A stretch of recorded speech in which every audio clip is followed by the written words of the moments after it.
Topic है CFT, crystal field theory. इसके basics क्या होते हैं समझते हैं। पहले ऑक्टाहेड्रल कॉम्प्लेक्स के देखते हैं ऑक्टाहेड्रल कॉम्प्लेक्स कैसा बनता है। ऑक्टाहेड्रल कॉम्प्लेक्स ये अपने डी ऑर्बिटल है, 3 4 ये डी ऑर्बिटल है। दिस इज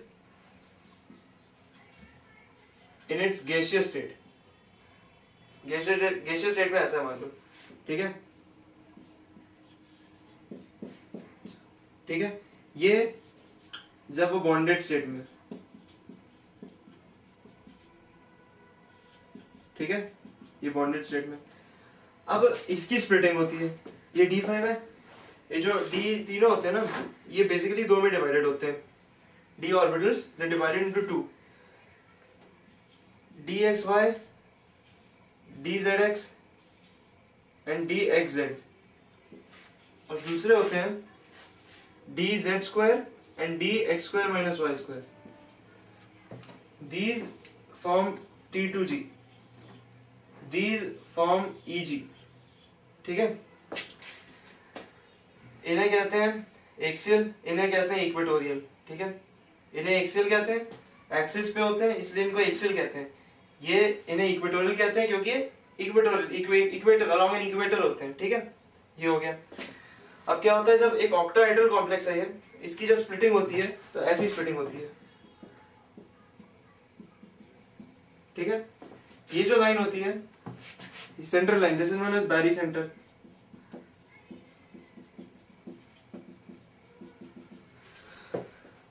अब स्प्लिटिंग ऐसे होती है ईजी में और T2G में। This is known as E G, this is known as T2G। ठीक है, याद है, हो गया, समझ में आ गया। अब देखो क्या होता है del nought. Del nought is known as the crystal field splitting energy in an octahedral field, del O. Similarly, del T would be the crystal field splitting energy in a tetrahedral field. Delta SP would be the crystal field splitting energy in a square planar complex. ऐसी type की चीजें हो जाएंगी तो ठीक है, del T हो जाएगा, एक होगी del SP। ठीक है, ये जो तीनों होते हैं ना, तीनों में there is a relation. Del SP is greater than del O is greater than del T. This thing needs to be remembered by heart. ठीक है, दूसरी चीज, ये डिस्टेंस देख रहे हो, ये डिस्टेंस देखो, ये डिस्टेंस देखो। EG के साथ ये EG है, ये T2G है। अब होता ये है कि जो ये EG है, इसमें बैरी सेंटर से लेकर यहां तक there is an energy difference. वो एनर्जी EG की कितनी होगी? It is 0.6 del O। Energy T2G की कितनी होगी? 0.4 del O। 0.4 del O। This is all about octahedral field. ठीक है, अब यही चीज हम डिस्कस करेंगे in a tetrahedral field. Tetrahedral field में, ठीक है, ये रिलेशन तो याद हो गया बढ़िया से। एक ये रिलेशन याद कर लो, del T is 4/9 of del O। ये याद होना चाहिए भाई। del T छोटा तो है del O से, रिलेशन क्या है, हाउ इज इट रिलेटेड? तो del T is equals to 4/9 of del O। याद हो गया। अब आते हैं अपन crystal field splitting in. Splitting कैसे होती है when there is a tetrahedral field। Okay, the only difference होता ही है कि ये जो T2G है ना, ये ऊपर आ जाता है, EG नीचे आ जाता है। ये ऐसा होगा, this becomes EG, this becomes T2G। ठीक है, एनर्जी भी एक्सचेंज हो जाती है, 0.4 del T and this becomes minus or whatever 0.6 del T। ठीक है, the only difference। यहाँ पे वही चीज होगी, एक टेट्राहेड्रल कॉम्प्लेक्स है तो ऐसे ऐसे टाइप के चेंजेस आएंगे। इसे एक बार ही पढ़ लो, ज्यादा इंपॉर्टेंट नहीं है, ठीक है, पता होना चाहिए ऐसा ऐसा ऐसा ऐसा होता है। इसके जो एप्लीकेशन है वो काफी इंपॉर्टेंट है। जब क्वेश्चंस आएंगे कैसे बनाओगे, किधर से स्प्लिट करोगे, दैट इज वेरी इंपॉर्टेंट, उसको याद रखना, ठीक है। एक बहुत बढ़िया एक ट्रिक है, वेरी इफेक्टिव, लाइक एक्सेप्शंस होते हैं कई, पूरी सीएफटी को समराइज कर दिया है इस व्हाइट बोर्ड में, पूरी सीएफटी। इधर से देखो, इसको मिटा दो, इधर ध्यान दो, ये अपना periodic table, this is D block, D block, D block ही क्यों लिया है, डेफिनेटली रीजन डी ब्लॉक क्यों लिया है, क्योंकि कॉम्प्लेक्स कंपाउंड्स में डी ब्लॉक एलिमेंट्स ही होते हैं जो कि सेंट्रल मेटल एटम फॉर्म करते हैं, तो ये मैंने डी ब्लॉक पूरा लिया हुआ है। अच्छा, अब ध्यान से देखो, स्कैंडियम, टाइटेनियम, वेनेडियम सिर्फ इनर ऑर्बिटल फॉर्म करते हैं, इनर ऑर्बिटल कॉम्प्लेक्स।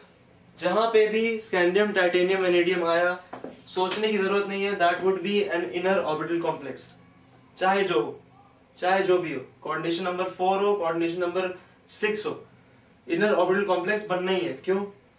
क्योंकि इनका कॉन्फ़िगरेशन है D1 से D3, इसलिए ये इनर ऑर्बिटल बनाते ही हैं, ये याद रख लो। अब इन पूरों, ये जो पूरे नीचे के हैं, जो सेकंड और थर्ड सीरीज वाले हैं, उनकी पॉसिबिलिटी तो रूल आउट। ये सारे they only form inner orbital complex due to their higher Z effective. इनके Z इफेक्टिव की वैल्यू इतनी ज्यादा होती है कि ये कभी आउटर ऑर्बिटल कॉम्प्लेक्स बना ही नहीं सकते, तो ये सारे भी इनर ऑर्बिटल बनाते हैं। ऊपर के ये 3, नीचे के ये सारे सिर्फ इनर ऑर्बिटल कॉम्प्लेक्स बनाते हैं। अब ये जो सारे copper, silver and gold, zinc, cadmium and mercury, ये सिर्फ आउटर ऑर्बिटल बनाते हैं, क्योंकि इन सारों का कॉन्फ़िगरेशन D10 होता है, इनर ऑर्बिटल बन ही नहीं सकते, तो ये सारे आउटर ऑर्बिटल बनाएंगे। बिल्कुल समझ में आ गया? कोई भी question involving all these elements बिना देखे टिक मारेंगे। कोई भी क्वेश्चन आया इनसे रिलेटेड, आउटर ऑर्बिटल पक्का। कोई भी क्वेश्चन आया इनसे और इन तीनों से रिलेटेड, इनर ऑर्बिटल पक्का। सोचना कहाँ है? सोचना है इन पांचों में, 1 2 3 4 5। सोचने वाला काम यहाँ पे आता है, एक्सेप्शंस भी यहाँ पे आते हैं। अच्छा, इधर पे आपको सोचना होगा whether it would be inner orbital और outer orbital. Chromium, manganese, iron, cobalt, nickel, इन सब में सोचना पड़ेगा। बाकी एक और एक्सेप्शन देख लीजिए, CO+3 always forms D2sp3 irrespective of the ligand। CO+3 अगर होगा, सिर्फ CO+3 की बात कर रहा हूँ, CO+6 की बात नहीं हो रही। CO+3 always forms D2sp3 except COF63- which forms sp3d2। ये ध्यान रखिएगा आप। कोबाल्ट क्योंकि काफी ज्यादा आता है, मैंने काफी सारे क्वेश्चन पेपर सॉल्व किए लास्ट ईयर जेई के, तो उसमें कोबाल्ट काफी ज्यादा आता है और काफी ज्यादा आने के चांसेस भी हैं। हमें ये नहीं सोचना है कि लास्ट ईयर क्या आया था, we need to think in some other way. Future देखना है, फ्यूचर में क्या आ सकता है, what are the possibilities.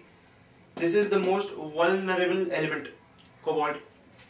CO+3 याद रखिएगा, CO+3 के साथ कोई भी लिगेंड आ गया, CO+3 D2sp3 ही बनाएगा एक्सेप्ट COF63-। COF63- आया मतलब वो sp3d2 है, बस सोचने की जरूरत ही नहीं। ये खत्म हो गया, आगे बढ़ते हैं।